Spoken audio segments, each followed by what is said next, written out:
Good evening. Hello, everyone. My name is Caroline Jean Fernald. I'm the Executive Director of Harvard Museums of Science and Culture, a partnership of 4 public-serving museums where our mission is to foster curiosity and a spirit of discovery in visitors of all ages, enhancing public understanding of and appreciation for the natural world, science, and human cultures. With this mission in mind, I am delighted to welcome our in-person as well as our Zoom audience to tonight's lecture, co-sponsored by the Harvard Museum of the Ancient Near East and Harvard Museums of Science and Culture. We are honored to have Hana Navratilova with us tonight, who will discuss the legacy of Egyptologist Jaroslav Černý, known for his groundbreaking work on the social and cultural history of ancient Egypt. HMSC's partnership of museums crosses many disciplines, and we host a wide array of events throughout the year at our 4 museums. On Friday, April 25th, you can visit the Harvard Museum of Natural History to visit Harvard scientists who will be in the galleries to chat with our visitors about their research. On May 15th at 6 p.m., we are hosting a special event in preview of the upcoming Peabody Museum exhibit, Castaway, the Afterlife of Plastic. And on Friday, June 21st, we will host our annual and very popular and very fun summer solstice celebration to welcome the new season. To learn more about additional upcoming museum events, I invite you to visit our website, hmsc.harvard.edu, where you can sign up for our newsletter, or you can also follow us on social media. We are grateful to our members and supporters for making these programs possible. I will now turn it over to Peter Dermanuelian, Barbara Bell, Professor of Egyptology and Director of the Harvard Museum of the Ancient Near East, who will introduce our speaker. Thank you. Thanks, Caroline, and welcome to all of you. This is our 3rd and final Egyptology lecture of this semester, but we are already hard at work on the fall semester program, so stay tuned for more information on that. Dr. Hana Navratilova is, and I love this, is the greatest title ever, Supernumerary Fellow, did I get it right? Of Harris Manchester College and organizing tutor for Asian and Middle Eastern Studies. She's also a member of the Ancient World Research Cluster at the Wolfson College. She is involved in several research projects and also teaches at the University of Oxford. She contributes to the Biographical project, Who Was Who in Egyptology, which is critical for anyone doing research on our field. That's for the Egypt Exploration Society, and she's a member of the Egyptian expedition of the Metropolitan Museum of Art. Hana has been involved in the study of Egyptian secondary epigraphy, which means graffiti, since 2003, and in fieldwork epigraphy in Egypt since 2010. Her main research interests are in New Kingdom epigraphy, history of Egyptology, and the use of digital humanities. She also specializes in the research of reception of Egyptian history, from emic Egyptian uses of the past to modern Egyptian revivals and Edic encounters with heritage sites. There, I got emic and Edic in the same sentence, so I'm very proud of myself. Hana currently teaches Egyptian history and archaeology, as well as reception studies and history of Egyptology. She's taught students in the UK and internationally, and I am delighted to report that she has agreed to join the dissertation committee of one of our Egyptology PhD students. To list a few of her current projects, Hana's working on Dashur graffiti for the Metropolitan Museum of Art, on Meidum graffiti using legacy records from the Griffith Institute, University of Oxford, together with Khalid Hassan from Cairo University, and on the biography and object biography in the history of Egyptology. In 2022-23, Hana finished part of the edition of secondary epigraphy from the pyramid complex of Senwosret III at Dashur, funded by the American Research Center in Egypt and hosted at Harris Manchester College. Hana's recent publications are the magnificent The Citizen of Nowhere, a biography of Egyptologist Jaroslav Černý, and Scribal Culture with Niamh Alon in the Cambridge Elements series. Her forthcoming publications include a cultural biography of the Pyramid of Senwosret III at Dashur with Leah Rees for Oxford Press, and an edited proceedings volume, Graffiti Quest, with a number of different colleagues. Hana is also a series editor of Liverpool Monographs in Egyptology, LUP, and History of Ancient Near Eastern Studies and Egyptology, published by Brill de Gruyter. But tonight, it is all about the daily lives of the ancient Egyptians. Hana, the podium is all yours.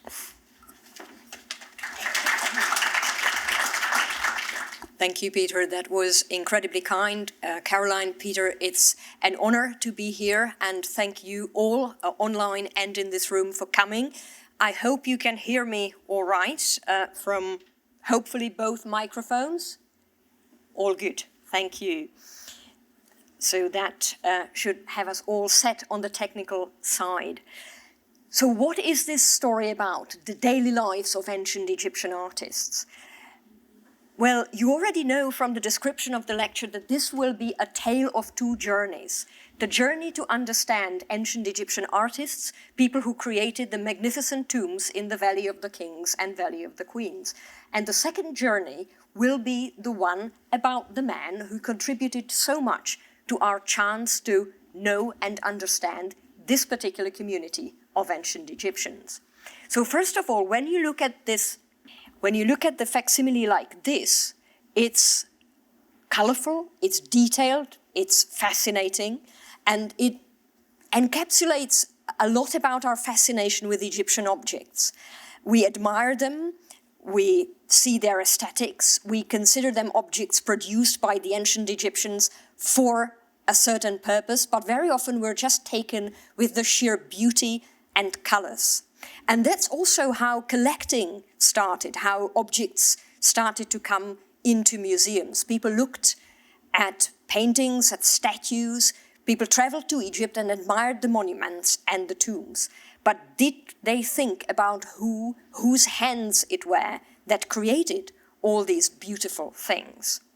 The elite artists of ancient Egypt, however, were not mute. In fact, they articulated emphatically their skill and status, like artisan in the Middle Kingdom, or Userhat Hatiai, or Deir, names known from the New Kingdom.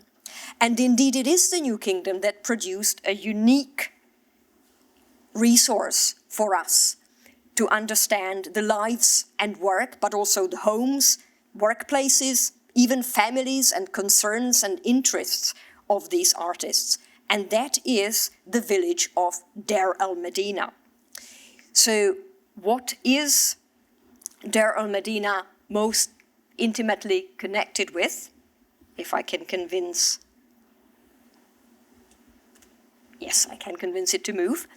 Of course, Valley of the Kings, that attracted visitors since antiquity, and its role as a meaningful place changed from the ancient world to the medieval times. This location carries graffiti, indeed, of many visitors, starting with ancient Greeks and going all the way to modern travelers. But what we think about when we look at the Valley of the Kings most is, again, the beauty of the art, the paintings in the tombs, the magnificent content that was created there. And that is the place most strongly connected with Deir el-Medina, the village of ancient Egyptian royal artists and artisans of the New Kingdom.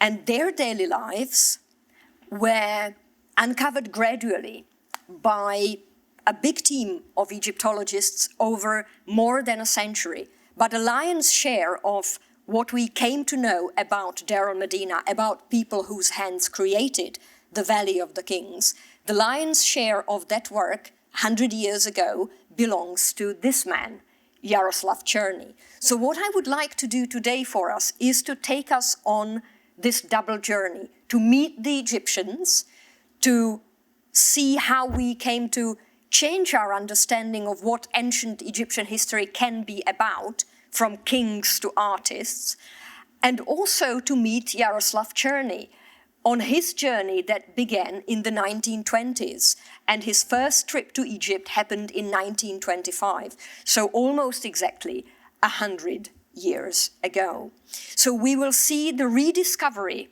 of a community of ancient Egyptians as we move through space and time, not only of the ancient world, but also it will be a journey through the 20th century. And towards the end, perhaps we could have a bit of time to look at how we try to understand not only ancient Egyptians, but also our own Egyptological work. So talking about the community of Deir el-Medina, that's going to be one goal, but also about a researcher who contributed so much to our understanding of these people and who is, technically speaking, practically silenced in the general awareness about Deir el-Medina. Despite the great popularity of the village of artists, also known as village of workmen, and we will talk about that, despite the popularity of this place, which also sparked fiction and even portrayal in video games, Assassin's Creed, for the record, most people will not know much about Egyptologists like Černý, who are behind the story of the discovery. But let's meet the Egyptians first. The insights that we now actually tend to take for granted. But before Deir el-Medina became known as Deir el-Medina, as the village of workmen and later on royal artists, a lot of work of Egyptology was concentrated on big events, looking for chronologies, disentangling the formal language of monumental inscriptions and later literary texts. They were big stories of the history books of late 19th and early 20th century, and the influx of beautiful artifacts in the museums in Egypt and throughout the world. But Egyptologists increasingly got entangled in more complex stories. And for Černý, it was a question of, can we get to know the ancient humans in their daily life? And his research did indeed unlock some of that potential. So what is it that we take for granted about daily lives of ancient Egyptian artists? Starting with the topic that most of us have encountered, we are in southern Egypt on the west bank of the Nile, opposite the great temples on the east bank in Karnak and Luxor. And now we know, of course, all about the invisible hands at the Valley of the Kings. We know that these people were workmen, artists, artisans or craftsmen, if you want to run the full gamut of the English language, working on a special project, the royal tomb, or royal tombs in plural, throughout the New Kingdom.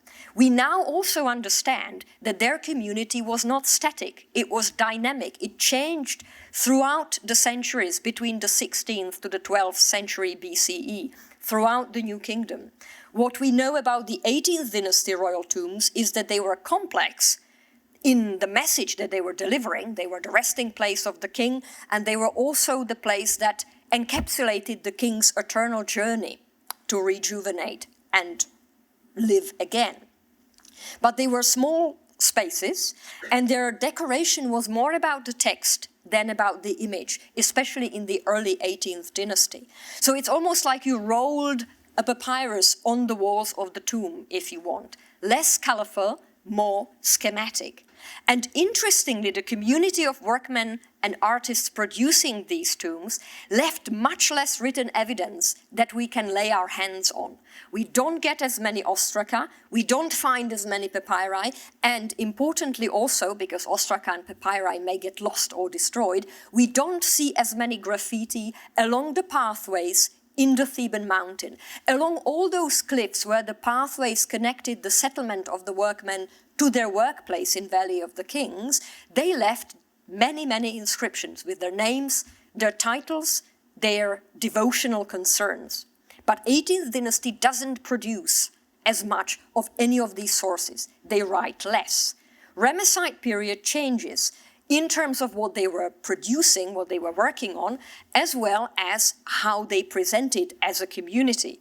They are all of a sudden writing much more and also producing larger tombs with complex and colorful decoration. It's also a community that belongs to a broader landscape in Western Thebes or Western Waset, if you prefer the Egyptian name. So as the Theban mapping project is reminding us of, it's a whole landscape of Western Thebes with the royal burial places, with private burial places, with the memorial temples of the kings, and all of these places had to be built, decorated, maintained, in some cases even recycled, if you think of the memorial temples, and to a certain extent, even the royal tombs. This all was just swallowing workforce. But the workforce in Deir el-Medina, in this little settlement away from the green belt along the Nile, was special. But they were inserted in this landscape with layers of history. With the growing parade of memorial temples, they were often in connection with some of these crews of workmen and artists working here, whereas Deir el-Medina itself is here. These communities were even related as families, even though Deir el-Medina was a separate settlement and closely guarded. So to a modern observer, it's immediately evident that there is a settlement with a huge context, with a big city nearby, with other religious and economic establishments on the West Bank, like a huge network of workplaces and settlements and people and artworks that these people were producing.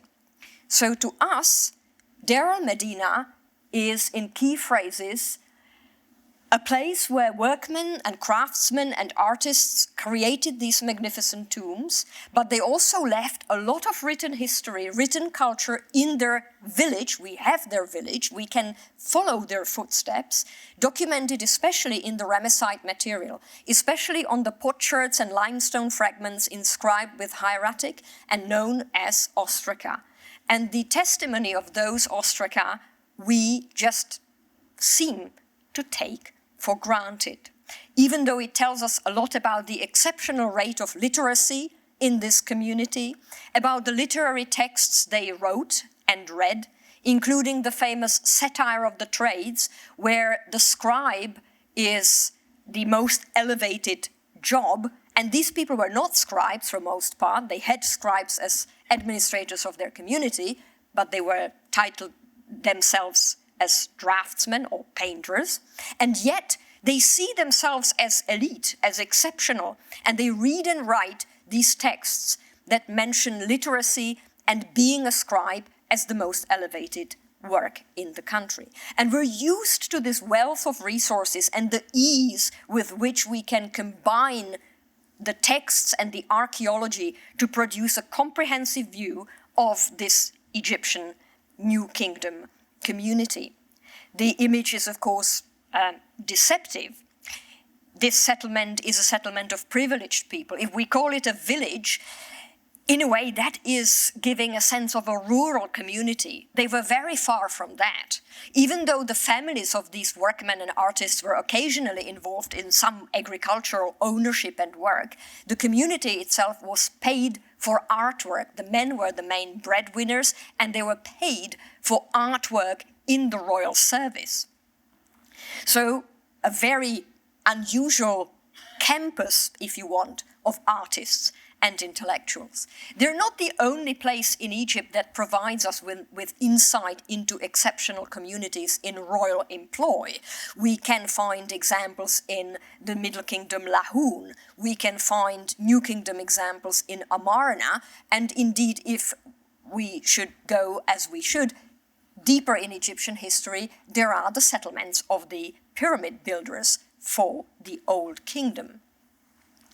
But still, it is Deir el-Medina that we think about most often when we want to look for a picture of Egyptian life that is somehow complete, where we can put together texts these people wrote and read, images they painted, and objects they touched and used. One book about Deir el-Medina from Egyptologist Andrea McDowell is named From Laundry Lists to Love Songs. And that's indeed what we're getting. The range of texts that were found in and around this village, if we want to use that name, is literary and non-literary. There are letters, there are brief messages, they may be notes between both men and women. Famously, one lady comments to a friend of hers, "A festival is coming up and I have absolutely nothing to wear."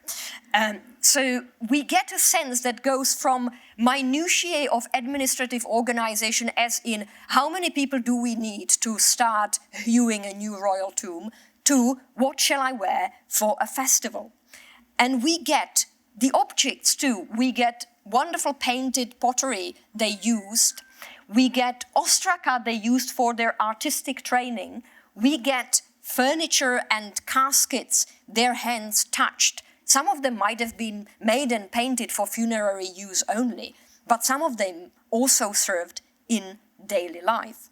And what is more, we can literally search in the footsteps. We can go on the streets, or one main street, of Deir el-Medina. We can walk into their houses, especially in the later phases of the development of the village, because it changed from the reign of Thutmose I in the early 18th dynasty all the way deep into the 20th dynasty. It kept changing and being rebuilt. And all of this we can follow from the first brick stamped with the name of Thutmose I to the abandonment of the village in the late New Kingdom. So again, taken for granted.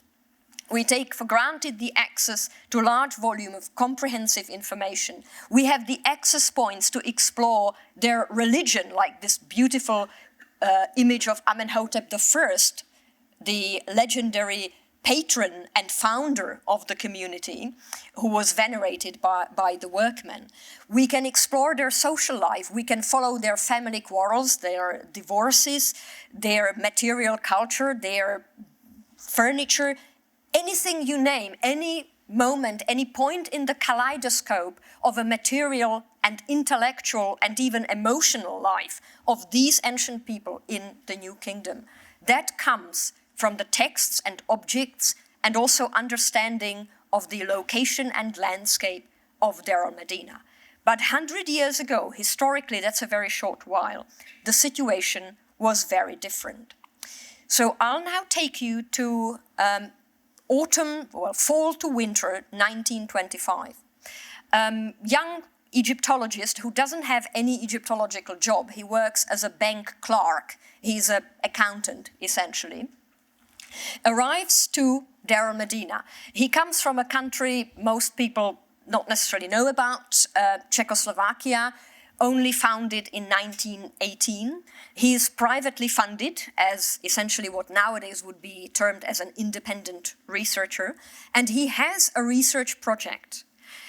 He is affiliated with the French Institute of Oriental Archaeology in Egypt, and he is fortunate enough to build very quickly an international network of colleagues to support him in his studies. And because he's privately funded, the French Institute accepts him because he's also known to have one very practical knowledge. He is very good in reading hieratic, the cursive script used for literary and non-literary texts of the New Kingdom. And there is plenty of these texts coming up from the excavations that the French Institute is undertaking at that time under the directorship of Bernard Bruyère in the village that is clearly quite important because there is the settlement and there are tombs, and there is some understanding that it was inhabited by people connected with the building and maintaining of the necropolis, probably the royal necropolis then, Deir el-Medina. But we don't know yet at this point, and that is important to remember, that this is a well-organized, planned and administered village of royal artists. We don't know that yet. It's some personnel somehow connected to the necropolis, and there is a lot of finds. Černý, and we will see how the name is spelled and his life dates in a moment, by that time has traveled a lot. He's visiting a lot of European museums, including the Turin Museum, the Museo Egizio, with a wonderful collection of objects from the site of Deir el-Medina, discovered by Ernesto Schiaparelli. But apart from mapping objects and texts from Deir el-Medina and training himself in reading hieratic, Černý is also trying to get to know people who are interested in similar topics in Egyptology.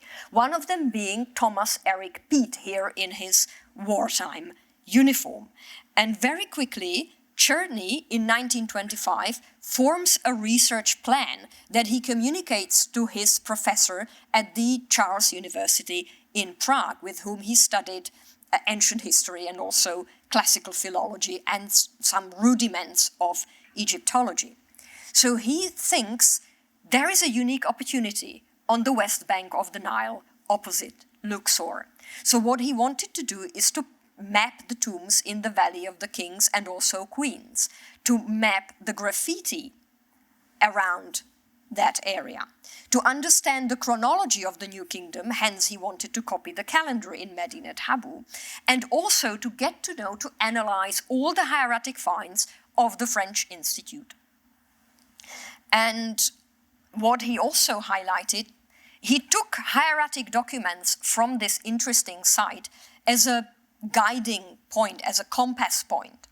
But he was also interested in topography, landscape, and archaeological finds. He didn't have a formal training in all of this. He was sometimes making some mistakes as a rookie in archaeology, and we also have a comment from later on, from 1930s, from George Reisner, that actually Černý was not a very good archaeologist, but he appreciated that to understand some historical community, you have to bring your sources together.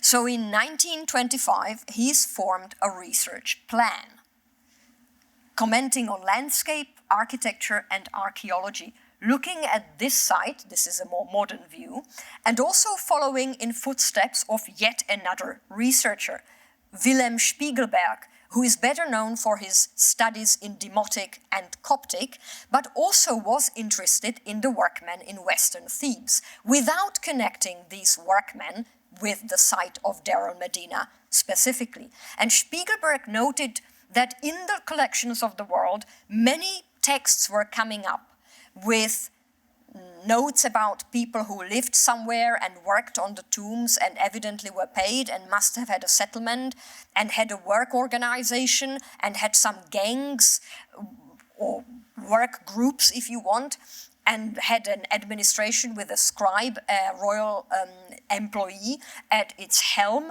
and all those details, but who were they exactly? Černý decided he wanted to know.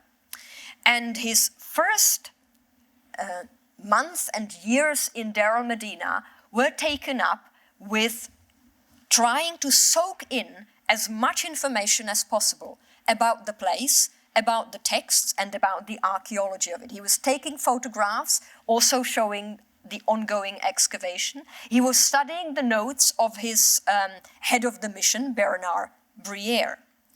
And where he got was that very soon he realized that there was a problem.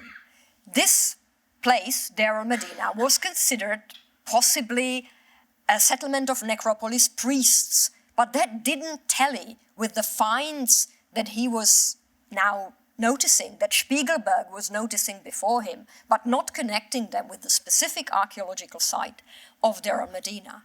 So, reading their texts, Černý realized they were no necropolis priests. They were, as he called them, workmen. But he used it as a label to differentiate from this idea that it was some sort of a priestly brotherhood.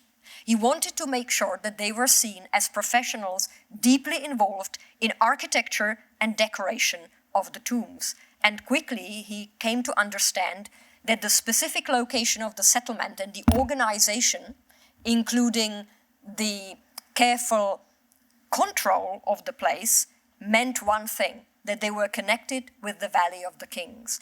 And we're looking again at 1920s. None of that taken for granted knowledge that we use freely was available. But how did his journey as a researcher develop? He too was on a journey, from starting as a historian to becoming best known for understanding of Egyptian texts, late Egyptian grammar, and hieratic, and then all his life trying to go back to his original idea, which was, I want to write a social history of this community. So what he started doing was to look at the place, finding the workman's home, located it in space and in time, and the participation at the work of the French Institute allowed him to do that. Ever since he began his analysis, he really focused on noticing the landscape. He drew maps and plotted names on them. He wanted to understand where this community was living. And he also noticed that most of these wonderful texts, whether it's accounts or letters or love songs, they come from the Ramesside period. So he also realized he couldn't just draw together sources indiscriminately from different historical periods. He really had to be a proper historian and to focus on a place in time and in space to address the work, life, and minds of these ancient Egyptians. So his research journey then, that's finally the spelling of his name and the life dates, goes from wanting to be a historian to be a text hunter, also focusing on late Egyptian grammar because he wanted to understand these texts better, then also becoming part of teams mapping ancient Egyptian epigraphy, something of a research factory worker, and then eventually historian again. So to make more sense of this quick overview, let's look at something that we could call his research trajectory. And bear with me while we go through this. There is a point also because it has chronological dates, and try to think about this is happening against the backdrop of the history of the 20th century. This research trajectory highlights his methods and also practices he used against the backdrop of what was going on in Egyptology in his day. It's a fairly individualized perspective of how to be an Egyptologist in the 20th century, but it also touches upon major points in that development. So he begins as a historian. In 1922, so well before he came to Egypt, he formulates a rather interesting goal for his doctoral dissertation. He wanted to write social and economic history of Egyptian workmen/craftsmen. He very soon realized that was not possible and therefore tried to develop an understanding of the textual base for their life. That's what we've already encountered. He realized Wilhelm Spiegelberg was studying these workmen in New Kingdom before him. He started to hunt down the material in European museums, and then came the opportunity when he got a sponsor to take part in the excavations. So here are his early maps where he tried to figure out the topography of Western Thebes and how did Deir el-Medina fit in this landscape. In Egyptology of his day at that time, archaeology was very important, but at the same time, to build your standing as an Egyptologist, you also had to be an excellent philologist. And that's what Černý realized and refocused also on the study of late Egyptian.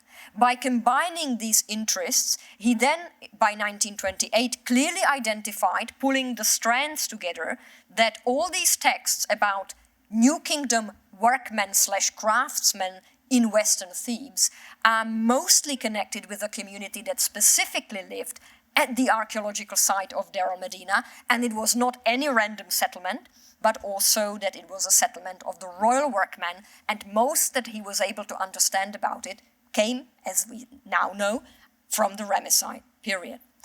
The tool he used to understand them were all these thousands of ostraca texts. So by 1930s, he realized that the ostraca were becoming dispersed, found during excavations, but also collected and sold on the art market. So he issued a plea, let's do some sort of a research infrastructure about ostraca, but more about this later. Just a reminder where we go with the research trajectory. So we start with him as a historian, getting to the field, finally to work as an archaeologist. By 1930s, he's a philologist, copying hieratic texts, mostly non-literary, because for literary texts, he very soon asked for help. He invited Georges Pozener, to another Egyptologist, to help him, because Černý saw that there were thousands of these accounts and letters and journals and work notes.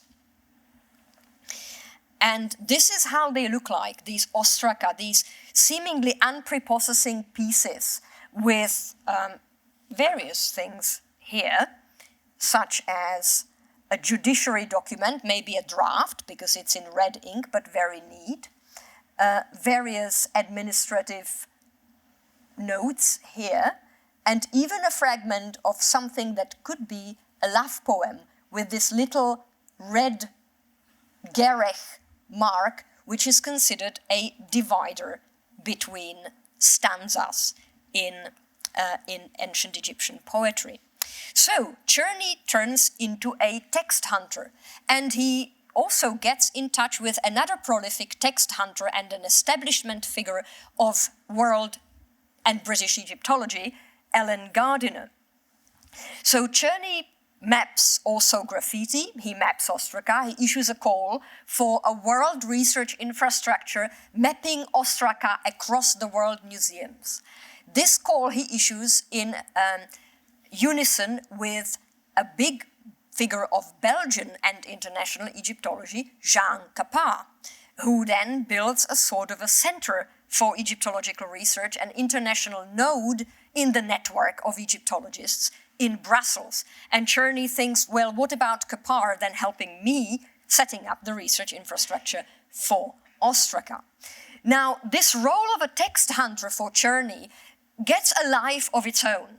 Not only he mines all this wealth of information about the life in Deir el-Medina, but he also becomes the research amanuensis to Ellen Gardiner of the Egyptian grammar fame, and they start editing texts together. But there is another side to their collaboration, a side that is understandable in its historical context, but perhaps considered more contentious today.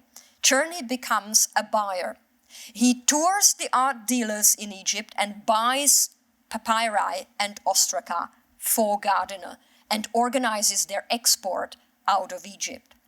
Gradually, by the 1940s, when Černý was in exile during the Second World War in Egypt, he came to reconsider this. He still helped Gardiner to get the second half of the Ashmolean ostracon of Sinuhe, a famous copy of the Tale of Sinuhe now in Oxford, out of Egypt. But by that point, Černý thinks we can equally well study Egyptian texts in Egypt, in cooperation with Egyptian colleagues. This openness to Egyptian Egyptology then helps him to become the part of an international team Egypt-led in 1950s after political changes in Egypt by the Centre de Documentation, the Center for the Documentation of Egyptian Monuments. And finally then Černý becomes part of the big team of UNESCO during the salvage operations in Nubia connected with the building of Lake Nasser or Aswan High Dam. And then in the 60s, 40 years after he began mapping the graffiti of our Deir el-Medina artists, he leads the Theban graffiti expedition that began to map systematically this wealth of material.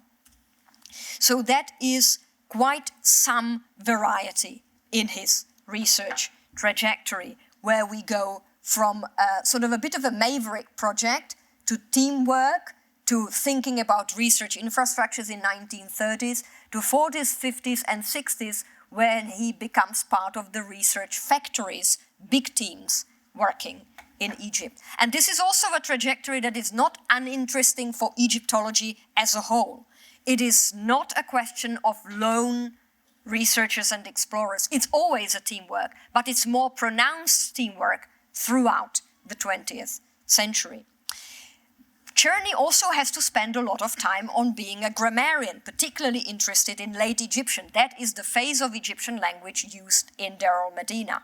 And the finished product you can see on this slide is a bit of a paradoxical outcome, because Černý did start his late Egyptian grammar as his practical notes and his teaching notes. And his teaching notes are much more, shall we say, user-friendly than the big reference grammar volume that is the posthumous result of his work. So that was yet another out-branching of his research trajectory. The grammar that he worked on pretty much throughout, from here to the end of his life, but actually never finished. as a research factory worker, he then comes to not only be part of the teams, but with the Theban graffiti, lead a team. And that's an interesting moment which could just take us down a really fascinating rabbit hole, which may or may not come up in the questions. Černý was not a healthy person throughout his life. He faced several health crises. One of them involved his eyesight. By the time he led the graffiti project in Thebes, his visual impairment was very, very significant. But what he did, he used it. He used his disability as a catalyst of sharing the expertise and the teamwork, especially with junior Egyptian colleagues who were in this way offering their skills and combining them with his. So that is quite something. But where then, on this trajectory, did the historian go? Where are the projects that are concerned most with the community of workmen? Unfinished.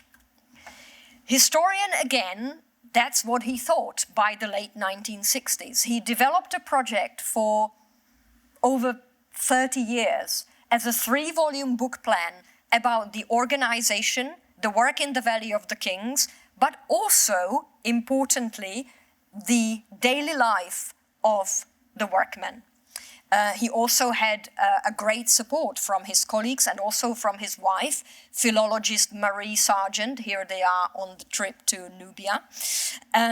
But that work remained unfinished. So in a way, it almost looks like he preferred to share, to build the teams, than to push on and persevere with his own individual project. Or maybe it was just a serendipitous result. To see a bit more, and quite quickly, because it would be a very long and very sad story if we went in all the details, how did it happen? How this career of this individual who started in a small state of Czechoslovakia and ended as a professor of Egyptology in Britain, in London, and then in Oxford, how did it actually happen? It didn't happen in a vacuum. It happened in a big context. We could almost say, well, there are at least 3 very big stories of being an Egyptologist in the 20th century. So for one, personally, as an individual researcher, he wants to understand an ancient Egyptian community, and he comes to understand them. He clears up who these people who lived in el-Medina were. He connects the beautiful artifacts in Valley of the Kings with the hands and minds of these artists who are now alive to us, whom we take for granted as people who take us into the world of the ancient Egyptians. But he was also part of a changing landscape of Egyptology. To whom belongs the ancient past, were people asking, especially Egyptians, as the modern Egypt state and culture developed throughout the 20th century. And he himself was caught up in the big changes of the modern world. If you want, it's like a giant neuron network of events and things and people, the long 19th and the short 20th century. But even if you just look at these words and take them in as pointers, how was it? It was not easy to be an Egyptologist in the 20th century because the discipline was changing. It was fieldwork, it was philology, it was searching for its place within the organization of disciplines at many institutions in different states. It was trying to set up large projects, it was looking for funding, it had to oblige the expectations of its public.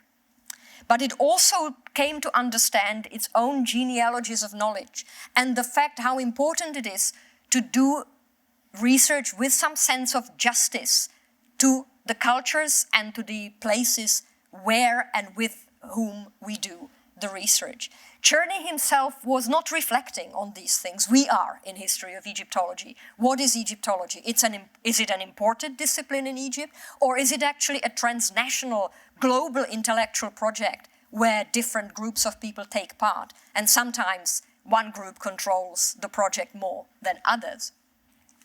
He was not reflecting on this, but he was part of it, and he was certainly pushing against limits in the changing social, political, and also cultural framework.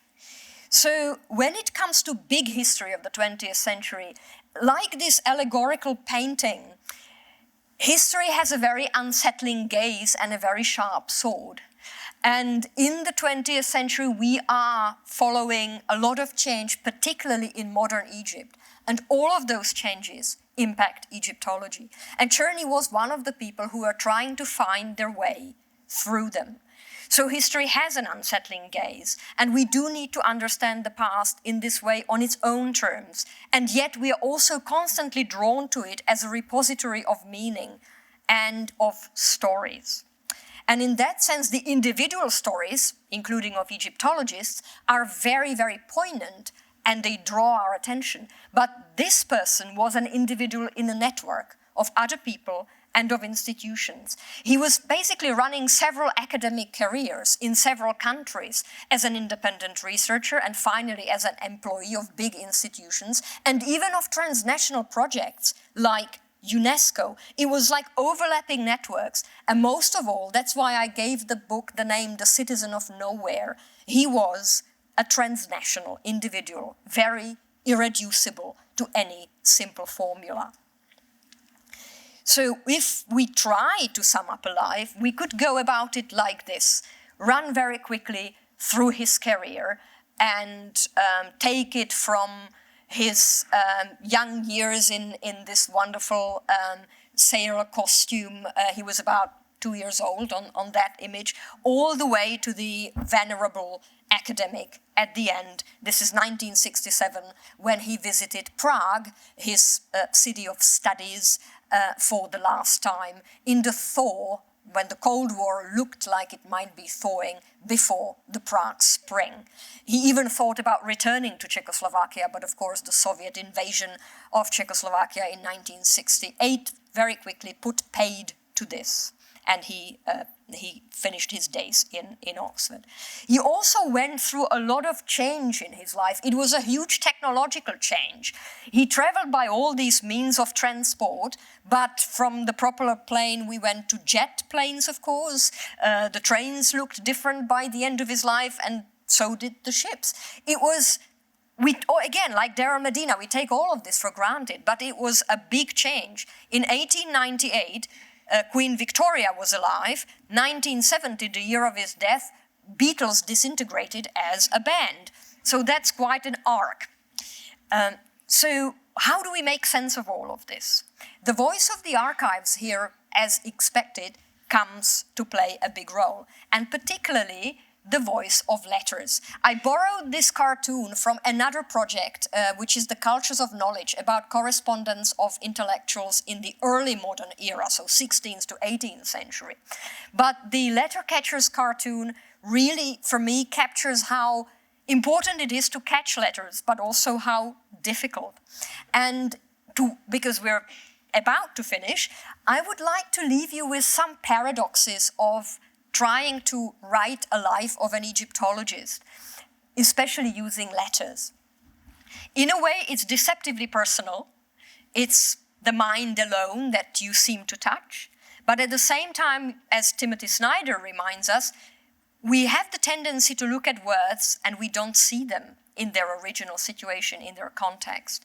And the historical moment has to be grasped as much as we can. And in that sense, we can even ask, this is a single Egyptological life, in rich context and fascinating and puzzle piece in a huge colorful puzzle of teamworks, Egyptian and international. But does it make sense to do Egyptology in biographies? We can see that there are many options how to write histories of Egyptology, and it also depends on what tale you want to tell. Do you want to be critical? Do you want to be impressionist? Do you want to change the narrative? Do you want to present evidence and let your readers decide? That can be done. Don't read this. This is just a list of archives. It's a lot of jet fuel behind that list. But what's more important is what connections we see. The selection of archives pertinent to Černý, with arrows marking even archives with oral history components, is reminding us of another thing. So why biography? why this approach, is it enabling us to understand history and history of Egyptology and history of our own striving to understand ancient Egyptians? Is this sort of like a game of mirrors? We are reflecting on Egyptologists to be able to reflect on of our own knowledge of ancient Egyptians. Yes, we can do that.